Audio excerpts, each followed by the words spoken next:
It's being recorded. We are.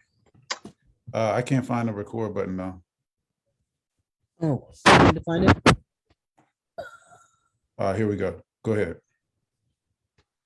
All right. Welcome, everyone, to another episode of 1 Million Cups this morning. We're so glad that you can join us. Apologize for a little glitch. Please take a moment to check in to our app. We do have a 1 Million Cups app, so feel free to download if you haven't already, and check in. That will help us know that you are here and allow us to grow as a family. And also, please take a moment to use the chat function to introduce yourself, your name, the company that you're with, and if you care to share your contact information, please feel free to do that as well. All right, so we're the Fairfax chapter of the 1 Million Cups community. We gather every Wednesday morning to build a community of entrepreneurs and educate one another on solving business challenges. So if you're excited about those things, you're in the right place. Next slide. Okay, so the mission of 1 Million Cups is pretty simple. It is come together as entrepreneurs and business owners and a community to help each other grow and overcome those business challenges that we face every day. Next slide. Okay, so the excuse me, the way we run our meetings is different than some of the ones that you may have been to or attended. There are three key pillars. We focus on presentation, not a pitch. We focus on making authentic connections, not networking, and we're run by the volunteers in the community and for the community. Next slide. So our goal is to create a supportive environment where everyone feels welcome and different ideas are shared. We are radical about being inclusive, and we are an all volunteer-led community, as you can see, and we need everyone's support, whether you're an organizer or a presenter or attendee. Next slide. So, we like to welcome everyone to join the community, and there are many ways that you can help the community grow. First, attend a meeting every week, which all of you are doing this morning. Second, participate in the conversation and provide feedback during the presentation segment later in the meeting. And third, engage us with online, share our content on your social media. That will help to get the word out to everybody. And finally, if you enjoy meeting today, please invite your friends and your colleagues. That will help the community grow. Next slide. All right, so these are the faces of the organizers. These are all volunteers who work behind the scenes to make the meetings possible. So I would like to take this time to have the organizers introduce themselves, starting with Donnell Johns. Good morning, everyone. I'm Donnell Johns. I am the founder of Veterans Grove, Virginia. Tony, you're next. Jen Dalton's not here, so we'll acknowledge Jen. She's enjoying her vacation. My name is Tony Barnett. I'm Chief of Staff for Shirley Lou Associates. We are an insurance brokerage in Tyson's Corner. I didn't hear Mayosha join. So I'm John Yu. I'm with Office Evolution. Hi, I'm Melinda Sigel, and I own a business called the Sales and Marketing Connection. John is not here. He's up in New Jersey. And I will go then. Rosemary Savino. I am with Gravitate. See if I remember which hand works. Gravitate. We power organizations like 1 Million Cups to help collaborate and communicate effectively. Good morning. All right, thank you, organizers. At this time, I'd like to recognize our sponsors. Normally when we meet in person, We have two sponsors, a space sponsor as well as a monthly coffee sponsor. Even though we're meeting virtually, we still want to recognize. So first is Office Evolution. I'm John Yu with Office Evolution. We are a co-working space provider in Tyson's Corner. We provide flexible office space options for business owners. And we love to partner with business organizations like 1MillionCups to help support the local community grow. Next, I'd like to introduce Lisa Shapiro from DC Fempreneur to tell us a little bit about DC Fempreneur. Thank you, John. Good morning, everyone. My name is Lisa Shapiro. I am the founder and CEO of DC Fempreneur. We are a local community and we support female entrepreneurs in the nation's capital, both online and in person, by providing networking opportunities, collaboration, continuing education, and helpful resources to help impact their businesses to make them more purposeful and profitable. All right, thank you, Lisa. Next slide. All right, so let me, before we get started, let me walk you through how our virtual meetings work. Our presenter today is Olivia Appleberry from 2 Cents Finance. But before she comes on to present, please, during that presentation, keep your microphone on mute. And after the presentation, you'll have the opportunity to provide feedback and ask questions that relates to her challenge question today. Our moderator for today is Melinda Sigel, who will help facilitate the discussion. Next slide.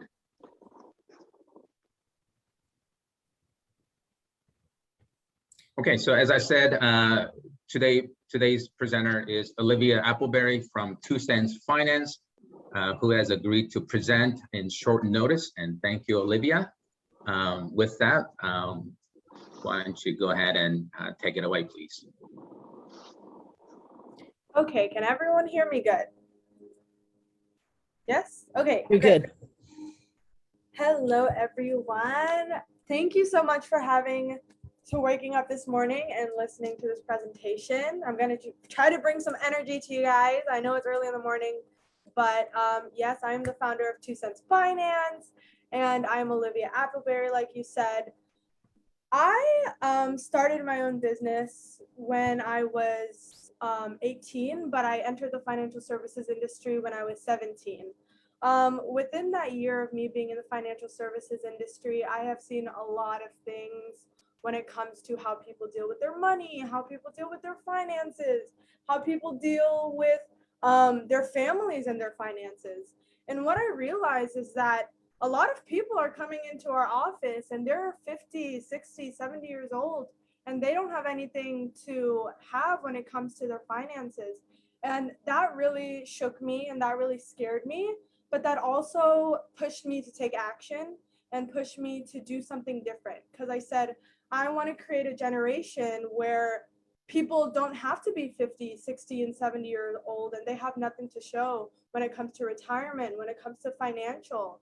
And for me, I honestly came from a background with a lot of poverty, but also with a lot of trauma and a lot of setbacks when it came to money. So I said, if I could provide the solution for people not to be in a situation where they have to be in a bad position where they are struggling, then I have the solution for that. And that's exactly what I'm going to do. So 2 Cents Finance is basically a platform and agency serving people free financial education, but also free financial consulting, because I believe that financial education should be free to everyone and accessible for everyone. So what problem do I solve? What I'm seeing from a lot of early generations, I mean, just to let you guys know, I'm 18 years old and I have started my first business. What problem do I solve? What I see from a lot of early generations is that they're starting to make money, but they don't know much to do about money. And I think you guys know, like, the earlier you start when it comes to your finances, the better off you will be in the long run. So what I want to do as somebody that is 18 years old, very knowledgeable in the financial services industry, is I want to provide that education, but also that guidance when it comes to that. Because when you see people that are in early generations and they're at home, and the only place that they learn money is from their parents. And sometimes that's not always the best place to learn money, because sometimes your parents don't know much about money. Just like myself, my mom didn't know much about money. So how am I supposed to be better when it comes to being responsible financially? So I want to provide that early on to earlier generations, give them consulting advice, but also give them free financial education to be both motivated and see the importance of it early on. So I am looking for a question from you guys on how I can better network or find just largen my network within my business. And right now, it's not really a problem, because I'll tell you exactly what I am using to network. I'm using a lot of social media, and personally me, like I study social media and I study social media marketing a lot. And I am just starting my business. So social media marketing is not like a kind of short-term thing where you like automatically things convert. But I am constantly every day trying to study it, trying to see my analytics, and trying to see what works, what does not, and just making connections with people. And so far it's working, but I need to be more aggressive in that. So I'd love to see your guys' advice on what I can do for that. So that is basically it. If you guys have any questions, just let me know.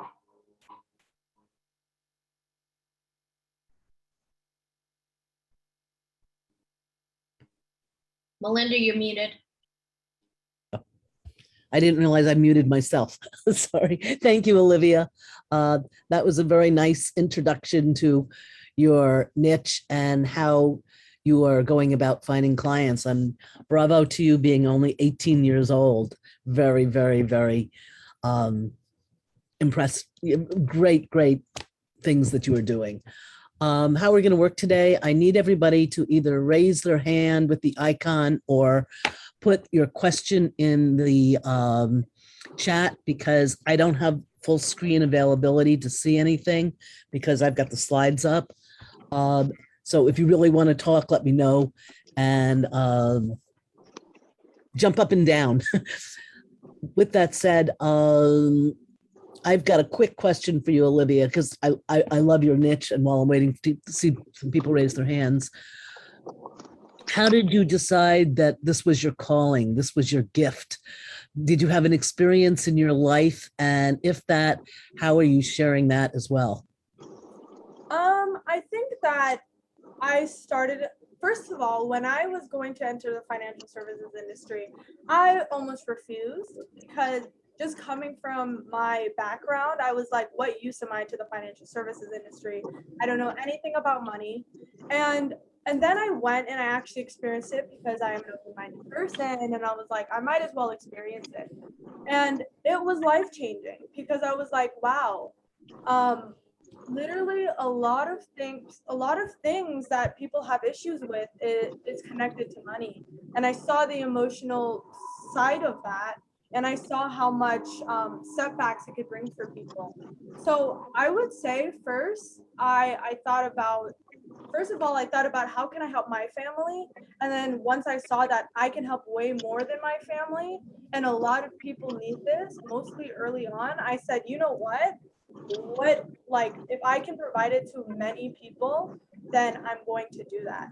And yeah, I mean, I've faced a lot of financial difficulties in my life and my family's life, and I just don't think that needs to happen, because I know how to kind of avoid that risk. So the first question I have is from Tony, and then after Tony, I have Rosemary. So Olivia, thank you for stepping in at the last minute and presenting your company to us this morning. You did a great job. So I appreciate that very much. I have a question that I already know the answer to, but I think everybody else should know. And that is, you are a licensed insurance agent and salesperson, correct? Yes, but I don't put it that way. I think that for Tony's market, it's perfect the way he's saying it. I think it's perfect the way he's saying it. But on my end and who I'm trying to target, I never position myself as that ever. Even if I am going for an older crowd, if that's what you like to call it. But I like to say for myself, I'm a licensed financial services provider because that's what I am. And I don't only provide one thing. If you tell me what I'm going to do in the next 2 years of my business, it's not only going to be insurance. I tell you that right now, because I know exactly what I want to position, like what my goals are and what I'm going to position myself. It's going to be a lot of online events, webinars, and paid workshops, a lot of things just to teach early generations, but also I'm going to make some budget planners and make some just other things other than insurance. So I never like to position myself like that because I know how I'm going to broaden myself in the future. It's just a part of my portfolio. Great, Rosemary and then Lisa. Awesome. So Olivia, great presentation without slides or anything to help you. You obviously have a passion for this and you know exactly what you want to do. In terms of the challenge question that you have,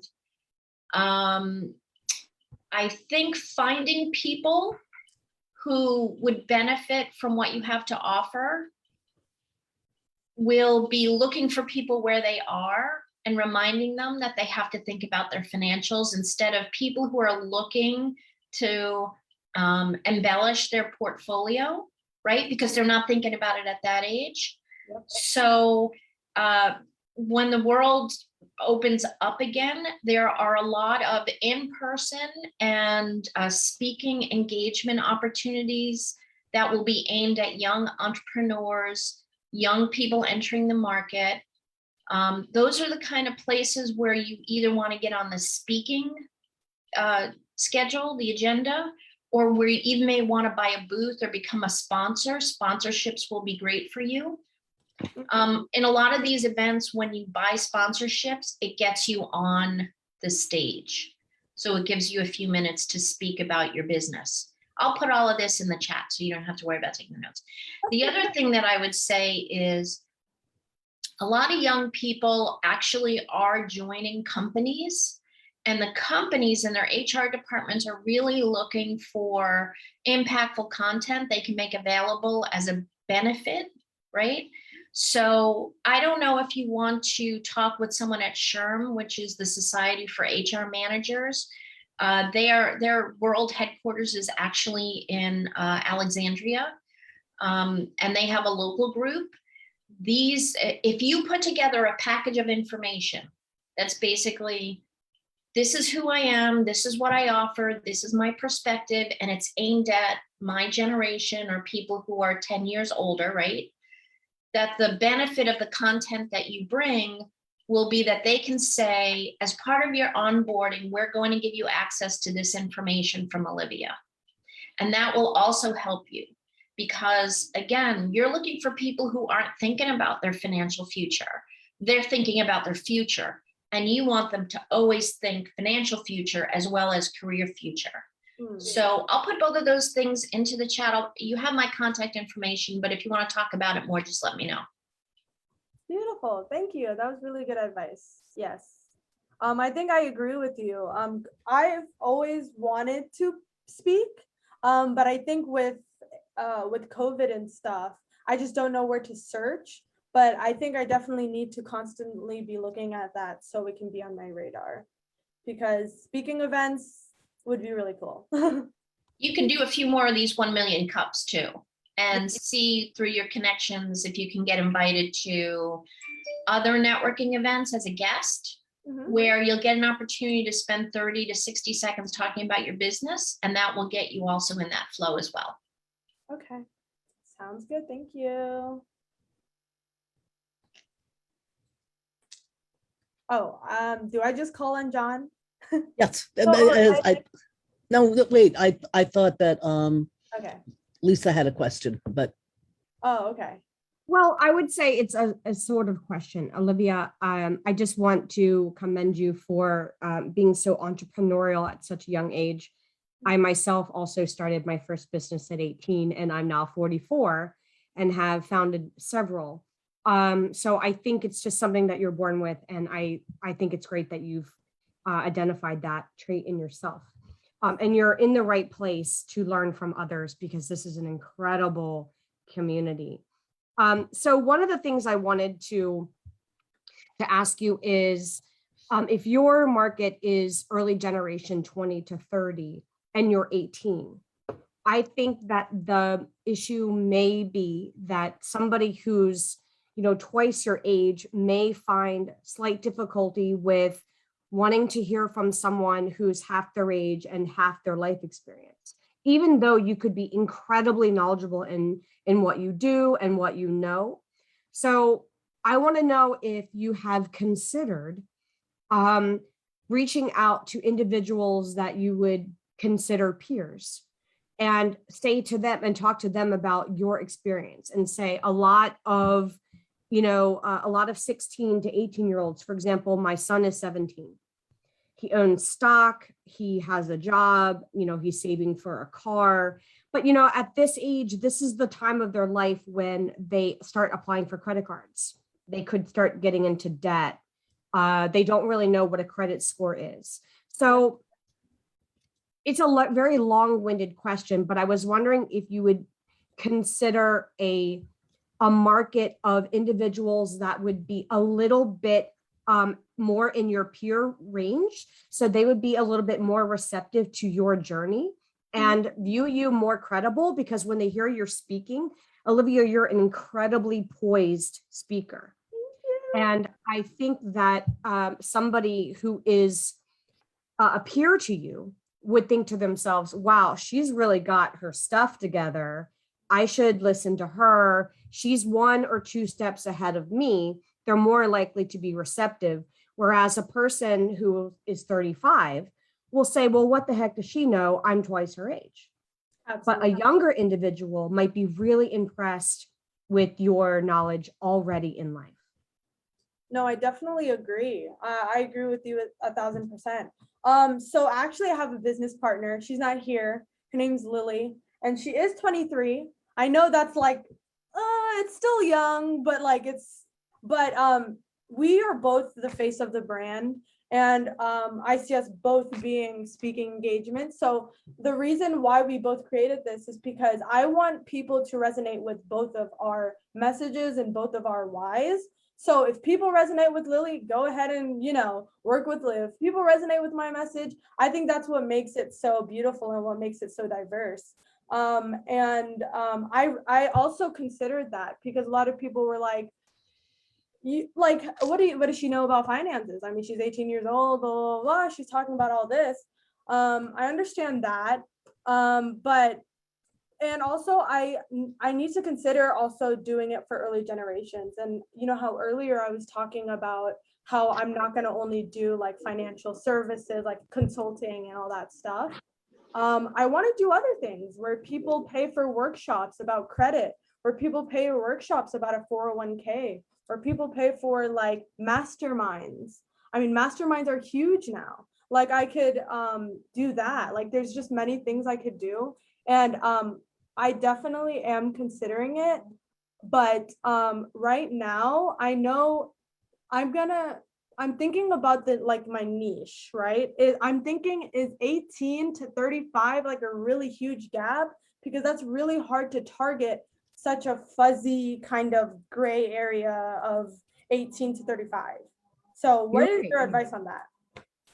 I think that when you're talking about narrowing down your niche, I think the more specific you can get, that is better. And your messaging is going to be really key, because when you're trying to go out and message to your niche, you're wanting to really be very specific, so that when they read that message, they think, oh, she's talking to me. Just like in church, like when the person is, up there speaking, everybody thinks to themselves, wow, they mean me. Same sort of idea. So your messaging for your business partner, Lily, could be a slightly mature message than yours, but around the same sort of idea. It just matters where you're going to disseminate that message. So the messaging can be similar about your experience and wanting to reach individuals who are starting out in the financial world, or they're wanting to just get more education about where they are in life. But where you're going to deliver your messaging will be more important because you're looking to reach individuals that are your peers. Right. But yes, Thank you, 18 Lisa. to 35 are completely different folks. Yeah. We've got a bunch of people in the queue, and I just wanted to make a very fast comment. You're a poster child for all of this, and so is Olivia. I think you guys should think about writing a book and a workbook and things like that, where you get published, and then you can have a speaking audience. You can use social media to get your voice out about all of these things and start selling some things and get some popularity. You may be able to be interviewed on talk shows and a lot of other things on online as well as offline. There's a lot, and I'm going to go on because we've got Eddie Lloyd first, John Foster next, and then Gary Dunn third. And everybody, please keep your questions to a minimum, and then Lisa, answer as much as you can, but let's go on to the next person because you were really popular and a lot of people have questions. Thank you. I love Go questions. ahead, Eddie. Olivia, hi, good morning. Can you hear me okay? Yes, I do. So Olivia, compliment, you're very well poised. You are obviously quite good at this. So keep it up, don't stop, right? This is good, you should keep going. As far as with regard to your question, your niche, right? 20 to 35. If I could make a suggestion, I'd say forget the 35, right? Because, so you're 18, right? If you were going out with somebody and they were 19, that's in your age group. But if you're going out with somebody who was like 21 or 22, they're like, kind of way older. You know what I mean? Now, and that difference makes a big difference in this particular age group. When you're in high school and you go into college, that's 4 years, and the 4 years, right? And those 4 years is a big difference after college going up to 35. Okay. Now, the people who are coming right out of college are earning money and don't know what to do with it. They don't know how to manage that money. So that particular group, end of high school, going into college, coming out of college, is a very, very, very narrow group. But that group has a lot of requirement, or they have a lot of potential because they are earning money. And you could go specifically at that group, and that's really, close to your own mindset and that of the other person who you mentioned. So my suggestion, if I could make one, would be to narrow your focus even more, because there is a specific need. Kids are coming out of college and they are earning money and they're buying cars and condos instead of investing. So that might be a really good way to go. So that's it. Thank you very much. Yes. Congratulations. Keep going. Thank you. That was beautiful advice. Yes, narrowing my niche is, I have heard so much about how narrowing your niche is like so important in your business. So definitely that is my target market, is people just coming out of college that have money and they don't know what to do with it. And so, yes, thank you so much, Eddie. I wrote everything that you said down. Go ahead, John, and then Gary. Good morning, Olivia. It's a great presentation. Thoroughly enjoyed it. And I certainly appreciate where you are and what you're trying to do. I have had been in the financial services business for 30-something plus years. And the thing I just want to point out, I think, and I always, because of what I do with LinkedIn, even though LinkedIn, the demographics of LinkedIn tend to be on the older side, I think over the last year and a half, as a result of the pandemic, you've seen a huge increase of LinkedIn, I think, across, demographics, and particularly from a job standpoint. And so even people, I'll say, who are older, who are in job transition, have financial difficulties. Now, I understand that, certainly from, where you are right now, that I agree with everybody that the niche is important, but I think that niche is growing on LinkedIn. And so taking advantage of LinkedIn from a social media perspective is going to be important for you. So just something to think about is look at your LinkedIn profile. And I think there's some things you could do. You're already doing social media. So, making sure your LinkedIn profile and the things that you're doing on LinkedIn, I think could help your positioning. Yes, LinkedIn is very powerful right now. So I'll definitely be utilizing that more. Thank you, John. I've got Gary and then I've got Tony again. Go ahead, Gary. Okay. Can you hear me? Yes. Yes. Yep. Okay. That was a great presentation, Olivia.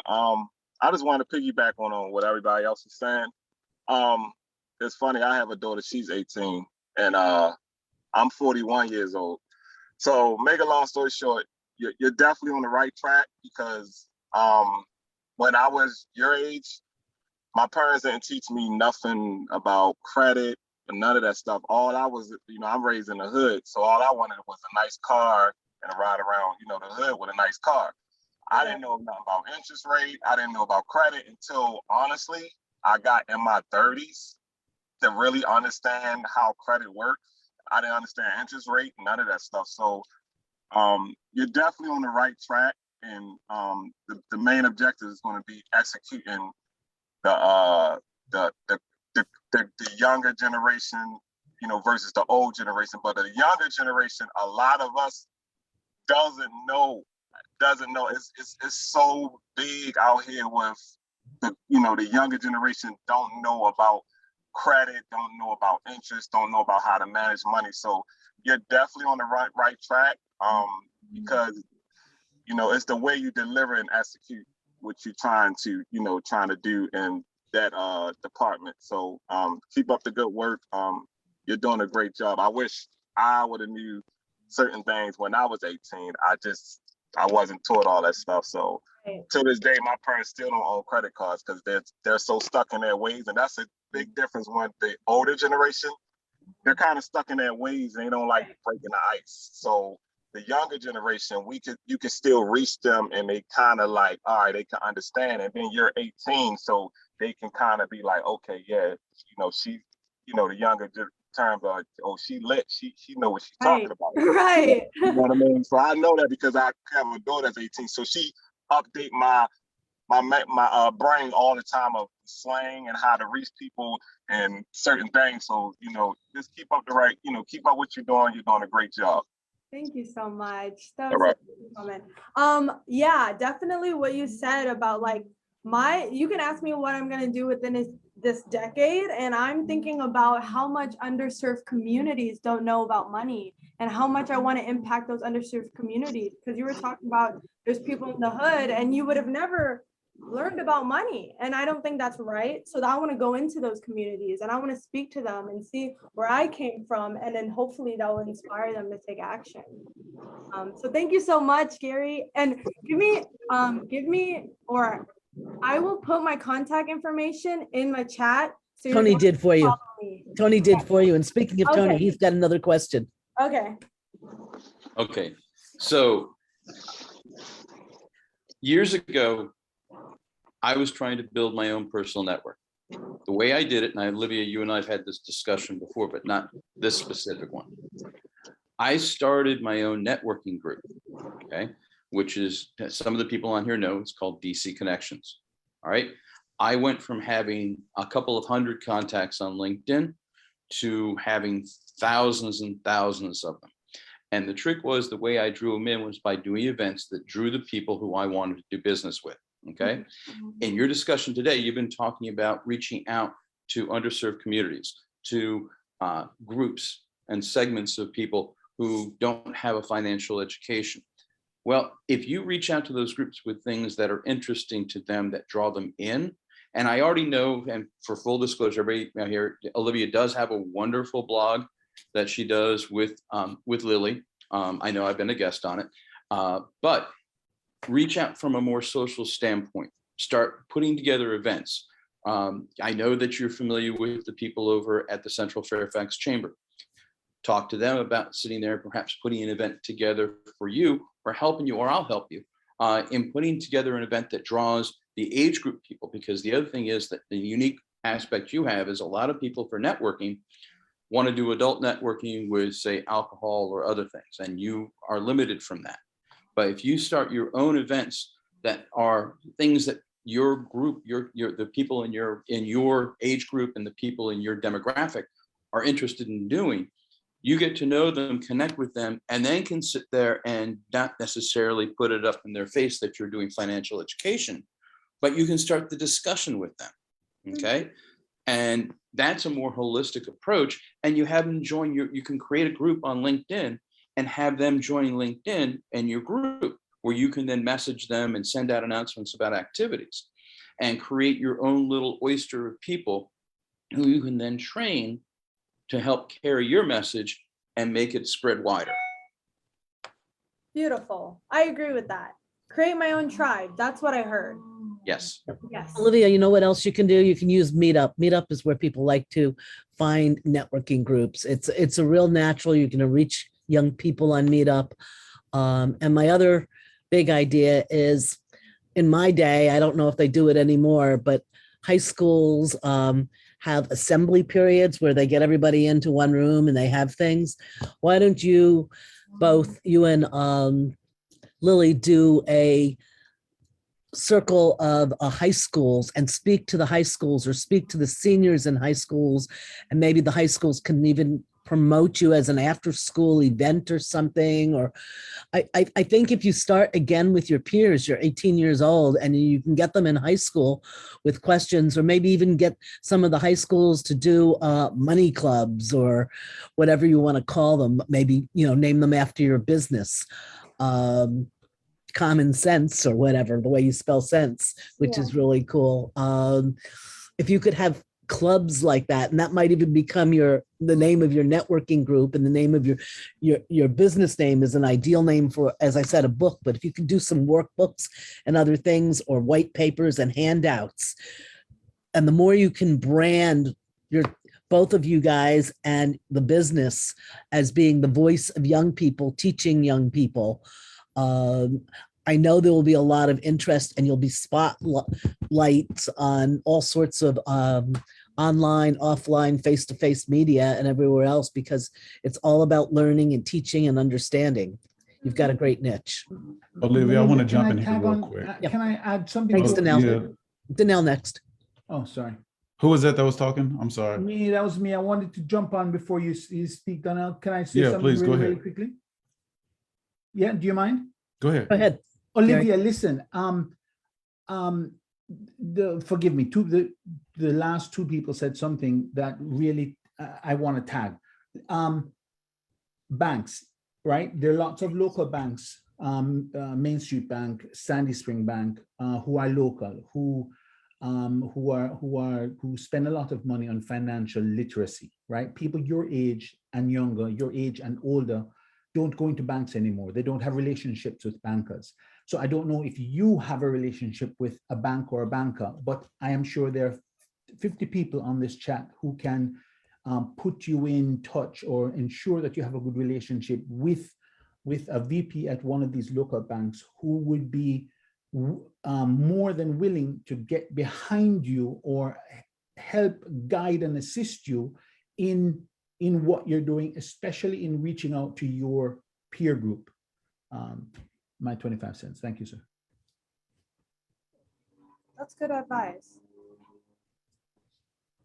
So Olivia, you and I are within the same age bracket. I'm 49, which is closer to 18 than anyone else in this room.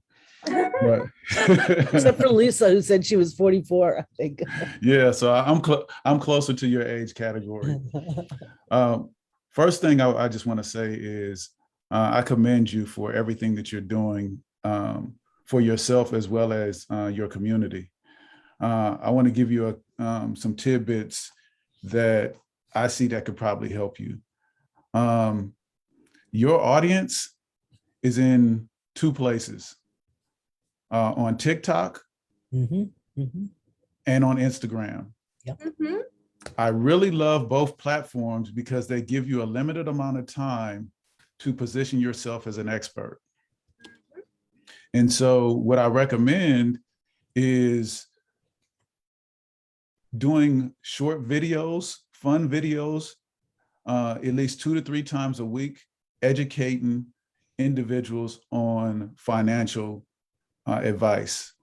I follow a guy, his name is Prince Donnell, had no relation to me. He just has a cool name.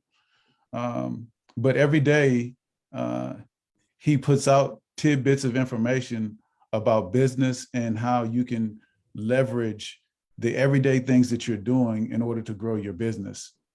And by doing that, I have become a customer of his. And the guy is a lot younger than me. The dude is only like 25 years old or something like that, but he has started a franchise. And there's several individuals that I follow on TikTok that provide fun advice on a daily basis that tell you how to position yourself for greater success. And they just do quick, fun videos, just breaking down that information. And then what they do is they lead you to going inside their, I forget what it's called, their information in the background where you can click and start into their click funnels to lead them to doing business with them.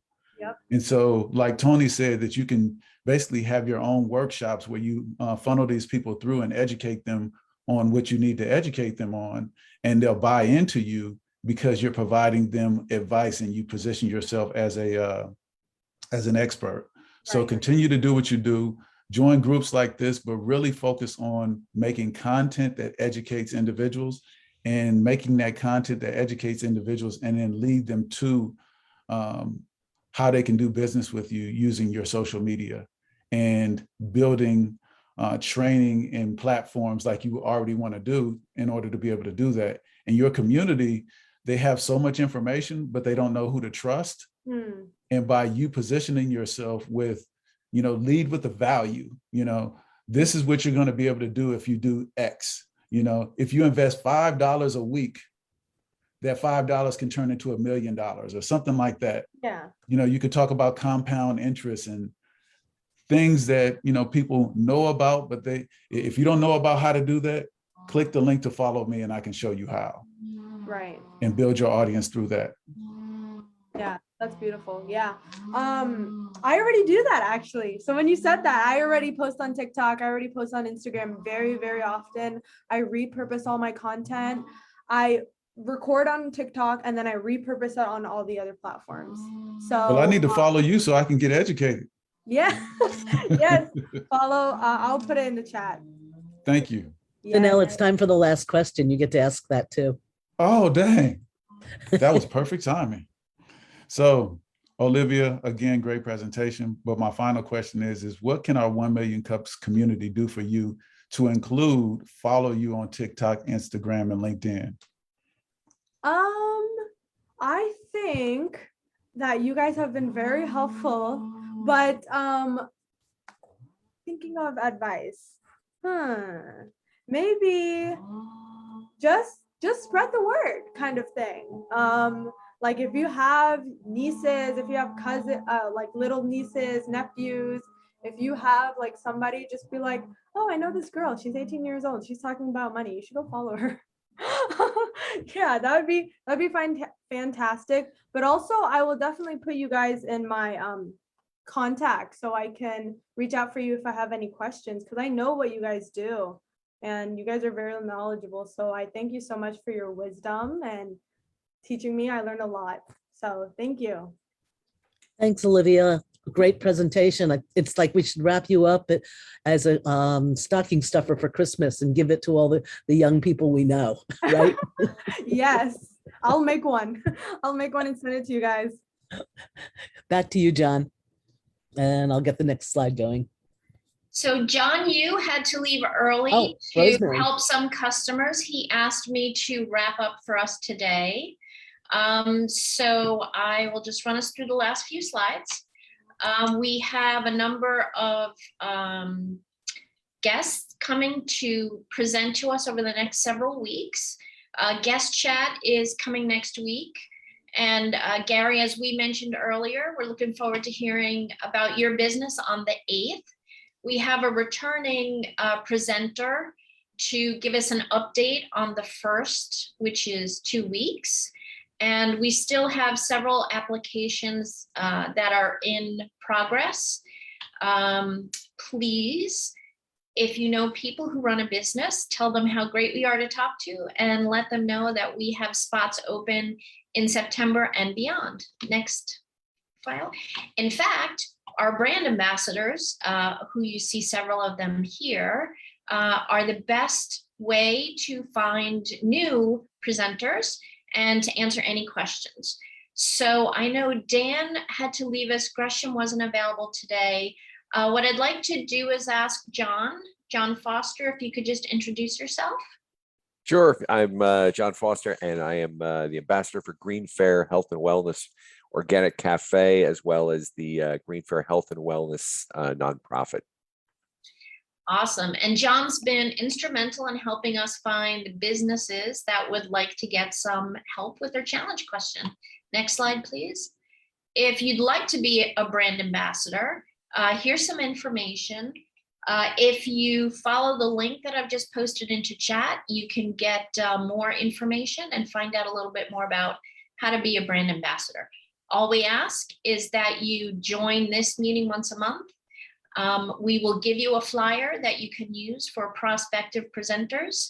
And, we just ask that you do what you normally do, which is highlight us on social media.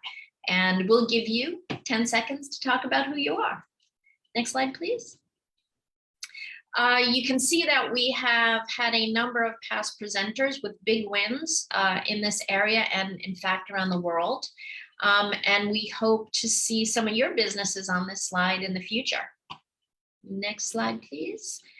We also spotlight upcoming events. Our partners at the Central Fairfax Chamber of Commerce do a really good job of letting us know when they have upcoming items. You can also go to their website, cfcc.org, and look at all the events. It's going to be a very busy end of month. And from I was just going to say, we got something from Karen that I wanted to put in here, and it's off in the future. It's on October 19th through the 21st. And it's from as I said, from the Fairfax County Economic Development Authority. And it's a program that Kaiser Permanente puts together every year.